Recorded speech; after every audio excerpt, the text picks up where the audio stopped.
Hey everybody, this is Paul, and this evening I'm going to talk about a very cool succulent called Graptoveria Fred Ives. Not Echeveria, it is Graptoveria Fred Ives from what I read.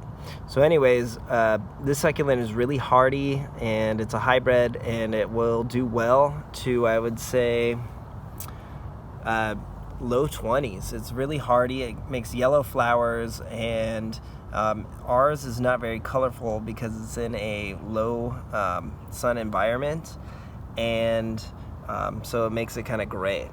So also I'll put a picture, or Scott will put a picture in here, and we'll show you what this thing looked like in June when I got it.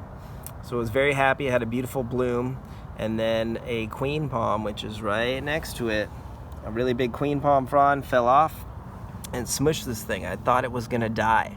So it came back really well. It bounced right back and is hardy. So this thing is going to, dependent on where you put it in your yard, in your climate. In Southern California, this thing will turn anywhere from this color greenish gray to a beautiful orangish, just tangerine, every color in between. If you look at the edges of the leaves, you could kind of see some coloring.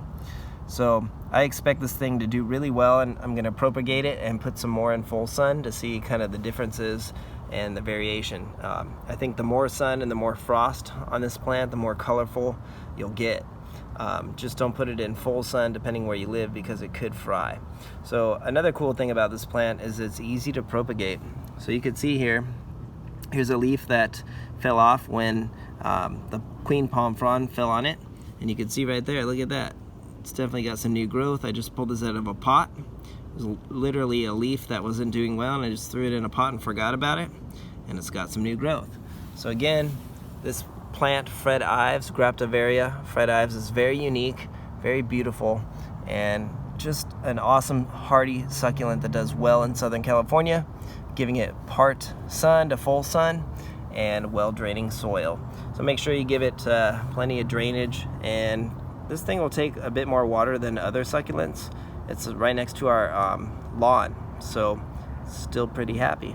So there you go. Give us a like and a subscribe. We'll keep them coming. Have a great day. Take care.